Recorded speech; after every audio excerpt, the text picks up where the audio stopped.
I still remember the moment it happened. My son looked me in the eye and said it like he was asking for the salt. "We don't have space for you anymore." "Mom?" Megan stood beside him with folded arms and a blank face. I smiled, nodded, and left without a word. What they didn't know was that by morning they would lose the very house they were trying to push me out of, because my name sat on the deed right next to my son's. The story didn't begin with betrayal, though it started with hope. I moved into their new home carrying 2 worn suitcases, a folded quilt from my old bedroom, and a framed photo of my late husband James. I was still raw from losing him when Josh asked for help with his mortgage.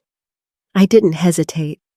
I handed him the full payout of James's life insurance, $180,000, because I believed in his future.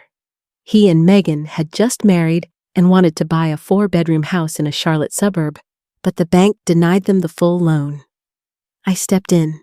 Megan hugged me like a scene from a commercial and said, "We'll never forget this, Linda. You'll always have a home with us." Josh kissed my cheek and promised I'd never need to lift a finger again.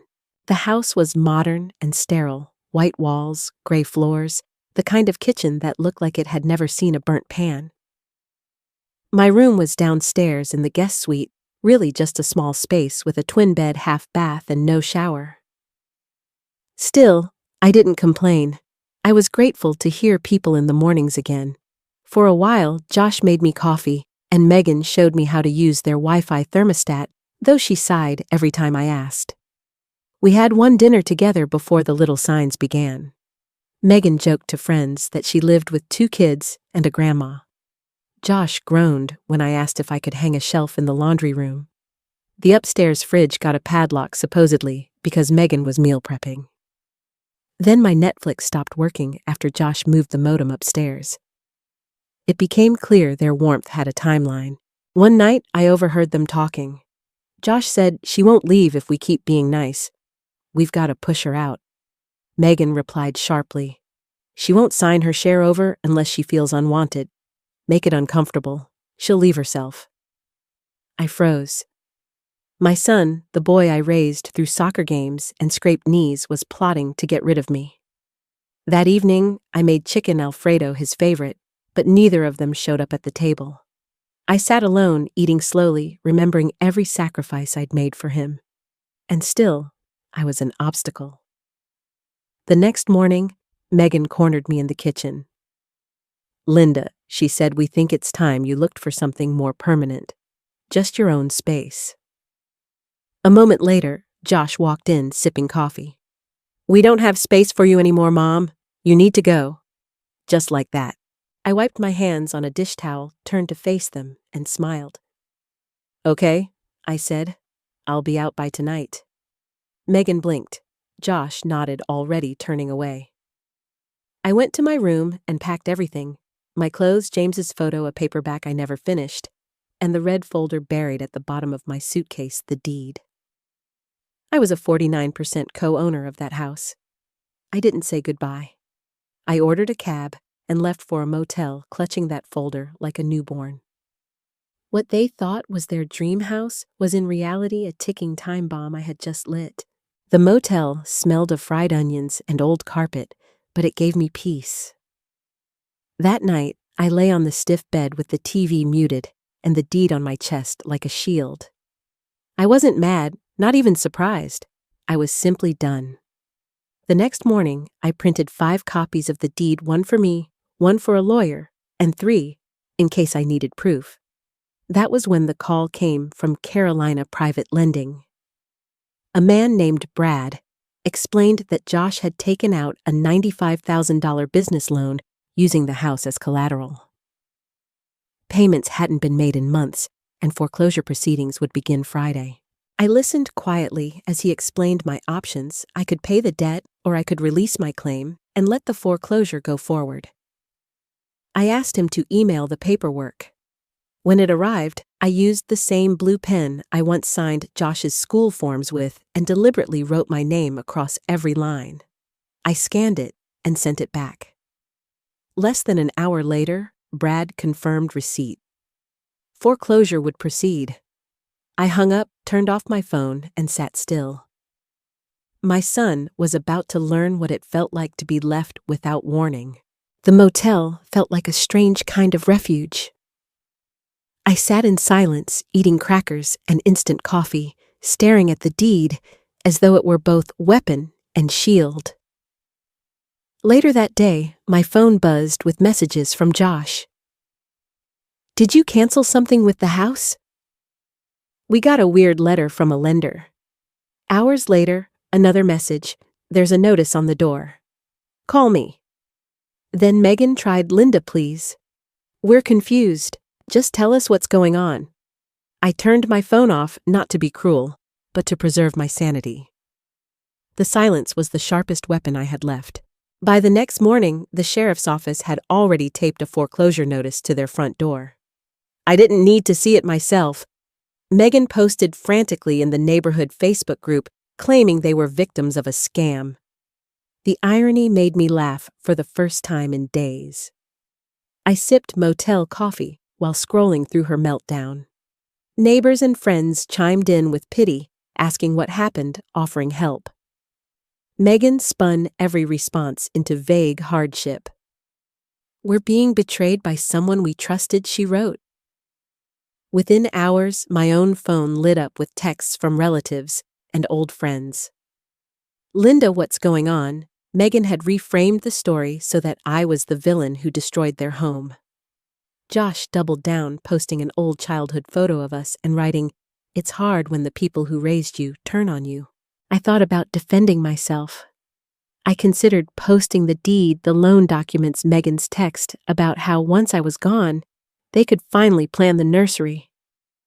But I remembered what my father used to say, "Don't fight people rolling in the mud. You'll only get dirty and they'll enjoy it." So I stayed silent.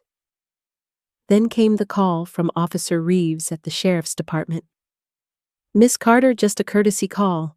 There will be a formal lockout at the Grayson Park address this Friday at 10:00 a.m. You're not required to be present." I thanked him politely and hung up. That Friday morning, I sat in my motel room eating oatmeal, waiting. At 10:42 a.m., a voicemail arrived from Josh. His voice was low and furious. "I don't know what you did, but we're out. Gone. You ruined us, Mom. I hope you're happy. No apology, no regret, just blame." At noon, Megan sent a longer message. "If you wanted to hurt us, congrats. We're being evicted. I just hope you sleep well tonight. You've destroyed your family." That word family clung to me all day, as if they hadn't already destroyed it themselves. 2 days later, Megan posted a pastel-colored Instagram slideshow titled, "When Family Betrays You." 10 slides of half-truths and lies. She painted herself as a saint who had opened her home to a grieving parent, only to be blindsided by manipulation. She called it elder abuse. Strangers flooded the comments with sympathy for her. "You're so strong, Megan. Sending love." Josh commented too. "You did everything right. She chose destruction." I stared at those words for a long time, realizing how easily he lied. The next morning, there was a knock on my motel door. A woman introduced herself as Doreen from the City Housing Board. She'd seen the online posts and wanted to hear my side. We sat in the lobby, sipping bad coffee, while I told her everything. She didn't take notes, just listened. Before she left, she pressed a card into my hand. "If you need help finding permanent housing, call me. I can pull some strings." It was the first kindness I'd felt in weeks. Still, Megan and Josh weren't done. Megan filmed a TikTok in front of a U-Haul mascara, holding a cardboard sign that said, "Evicted by my mother-in-law." It got tens of thousands of views. Comments poured in, tagging news outlets and offering GoFundMe support. My old pastor texted Linda, "What's going on? Can I call you?" That was the last straw. I gathered everything: screenshots of texts, proof of the deed, the foreclosure confirmation, the transfer of $180,000, and sent them all to the pastor and family members. No commentary, just proof. Within minutes, my niece replied, Oh, so she lied. Then silence. No one defended Megan. That night, Josh messaged, "Please call me. Just talk to me. I know things got bad, but you're still my mom." I didn't reply. Some bridges don't burn all at once. They crumble piece by piece every time someone you love decides you're disposable. I stared at my phone before locking it away. Then I whispered into the silence, "Still your mom, but not your fool." For the first time in months, I slept through the night. It started with a bouquet of lilies, the kind Josh used to buy from the grocery store as a teenager when he dented the car or failed a quiz. This time, they appeared outside my motel door in a cheap vase with a note that read, "Let's talk, please." I left them there overnight until they wilted, and the clerk tossed them out. The next day, Josh himself came knocking at 2:00 p.m. Through the peephole, he looked pale, exhausted, like a man unraveling. Against my better judgment, I opened the door an inch. "5 minutes," I said. He nodded, grateful like a child being given a second chance. We sat at the small table by the window. He looked down at his hands, searching for the right version of himself to show me. Finally, he settled on quiet and sad. "I messed up," he said. "I know I should have told you about the loan. I shouldn't have let Megan talk to you like that. I just panicked." He added, "She's pregnant." We were scared. For a moment, I almost saw the boy he used to be, the one who cried when I left for night shifts. But then he slid a manila folder across the table. It wasn't an apology, it was paperwork. A partial power of attorney disguised in legal jargon. If I signed, he'd gain limited control over foreclosure proceedings, which could open doors to my retirement accounts. My stomach turned cold. "Get out," I said. He blinked, surprised. "Mom out." He stood, trying one last angle. "We're going to lose the baby's future." I looked him in the eye. "You already did." He left without another word. I locked the door, shaking until my hand steadied. That night, I asked the motel staff to move me to another room, another floor. Not out of anger, but protection. I blocked his number. Not because I hated him, but because part of me still wanted to believe his apology. And that part of me was dangerous. The next morning, I walked to the housing board office and handed Doreen her card. "I want to move on," I told her. She didn't praise me or pity me, just slid a folder across the desk labeled Senior Housing Coastal Options. The first page showed a modest condo in Wilmington with a porch and ocean access. I circled it. "This one," I said.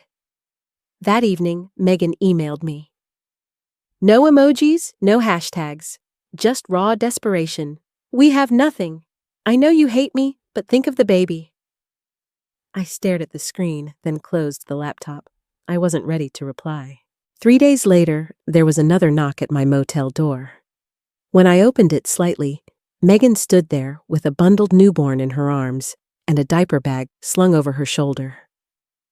"Her name's Emily," she whispered. "She's yours too. Don't shut us out." That hit harder than I expected. I let them in. Megan sat carefully on the bed, bouncing the baby, while talking about how their accounts were frozen, their phones overdue, their rental applications denied. She looked weary, even sincere. But then I noticed the tag on the designer diaper bag still dangling over $900 retail. I leaned closer. "That's new," I said. "She claimed it was a gift." I said nothing, just glanced at the black SUV idling outside. Not broken, not desperate, not cheap. "You came here to film something," I said sharply. She froze. "Where is it? Your phone, your purse?" I spotted the device tucked in her bag's pocket. She admitted softly.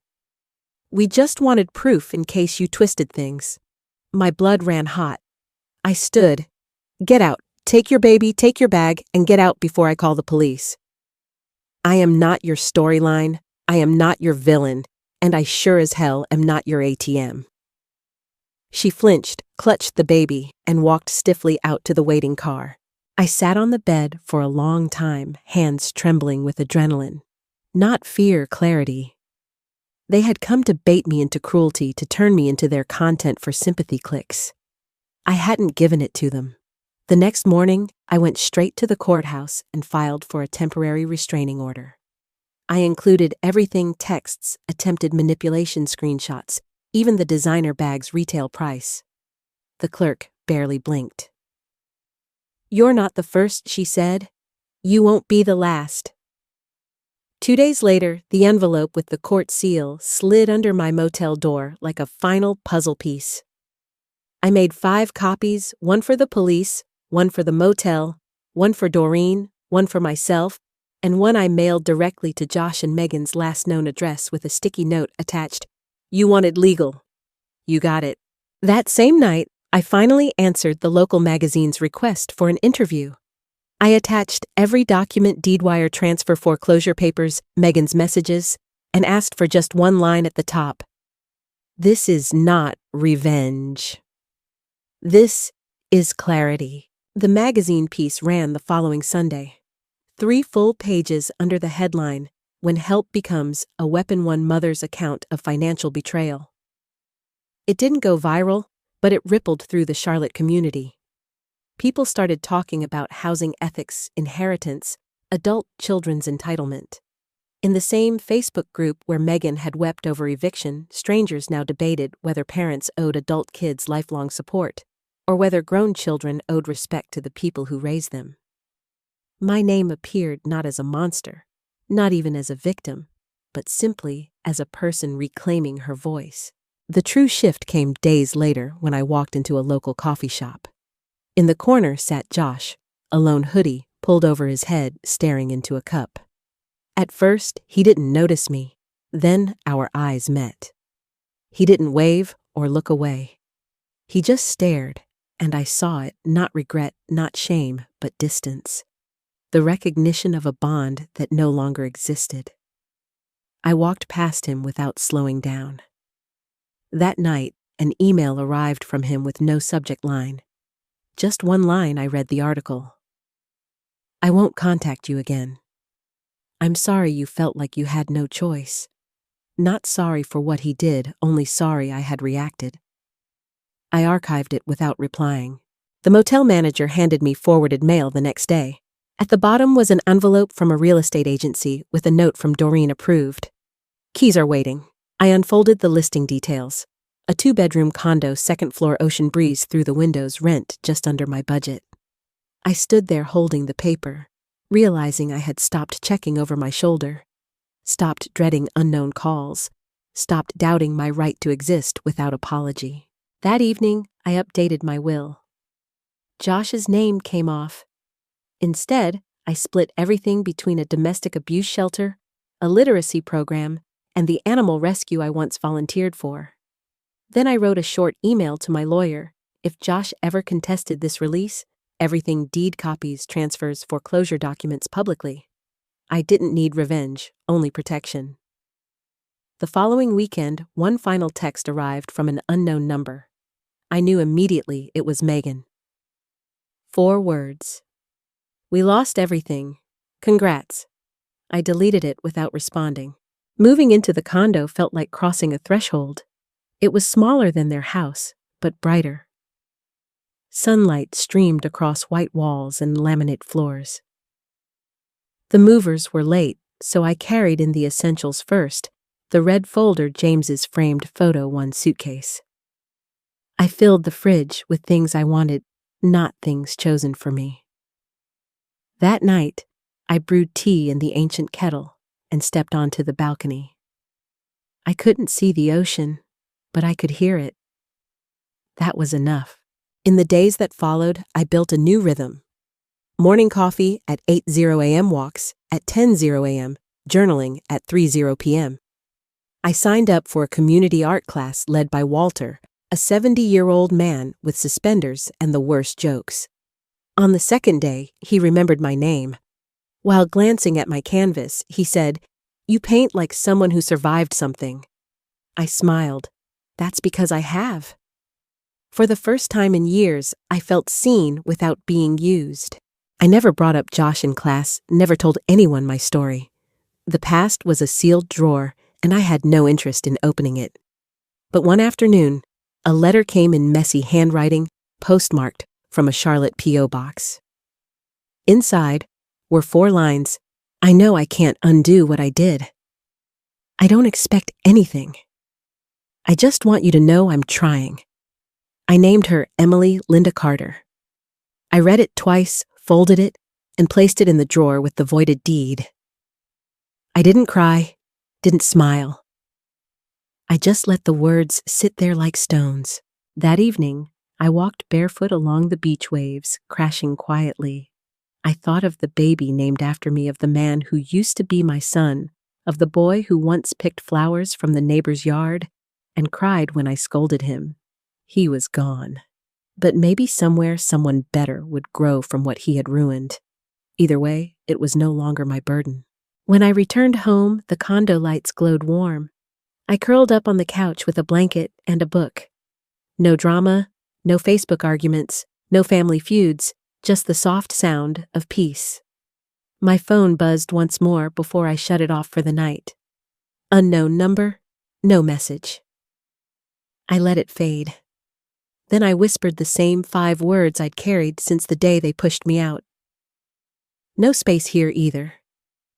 Goodbye. In the weeks that followed, I let the silence settle into me like a balm. Each morning, I brewed coffee in my little kitchen and let the steam rise without needing to rush for anyone else. The condo wasn't grand, but it was mine. No locks on fridges, no hushed conversations plotting against me. I walked the boardwalk near Wilmington and found a rhythm that belonged entirely to me. The waves became a kind of lullaby, their constancy reminding me that some things endure even after storms. I bought 2 plants from a roadside market and tended to them daily, something small yet grounding. At the seafood shack on the pier, a woman about my age sold painted seashells. "Pick the one that calls to you," she said. I chose a blue one streaked with silver edges. She smiled. "That one's for people who've just let go of something heavy." I placed it on my counter that night and named it Peace. Days stretched into weeks. I unpacked one drawer at a time, filled my fridge with food I actually liked, joined Walter's art class, and even started journaling again. For once, I wasn't waiting for someone to betray me or for a shoe to drop. My life was small, simple, but undeniably mine. One evening, while painting in class, Walter leaned over and said, "You've got a steady hand. That comes from surviving." I nodded. Yes, it does. I didn't tell him about Josh or Megan. I didn't tell him about the foreclosure or the betrayal. That story had already been told. Now I wanted to paint something new. But the past has a way of sending echoes. Another letter arrived again from Josh. No return address, just a P.O. box. Inside, only a short note. I know I can't undo what I did. I named her Emily Linda because I wanted her to carry something good from you. I'm trying. I folded it and placed it in the drawer with the seashell and the deed copies. I didn't cry. I didn't answer. Sometimes love doesn't end in shouting. It ends in a quiet drawer you choose not to reopen. That night, I walked barefoot to the edge of the water. I stood in the sand, listening to the waves crash against the shore, and let the tide carry my thoughts out to sea. I thought of the boy Josh used to be, the man he had become, and the little girl carrying my name. Somewhere between those memories and that child's future lay a space I no longer needed to occupy. It wasn't my job to fix him, to rescue him, or to let myself be destroyed in the process. My task now was survival peace and the quiet dignity of finally mattering to myself. When I turned back toward the condo, the lights glowed soft and golden, spilling across the balcony. I curled up under a blanket with a book and a mug of tea, no longer checking for knocks on the door or texts demanding explanations. I was free from their expectations, their manipulations, their blame. My story no longer belonged to them. For the first time in years, I understood what freedom really meant. It wasn't revenge. It wasn't vindication.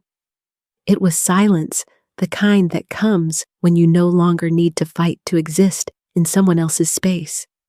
The kind that reminds you that your own breath, your own heartbeat, your own peace is enough.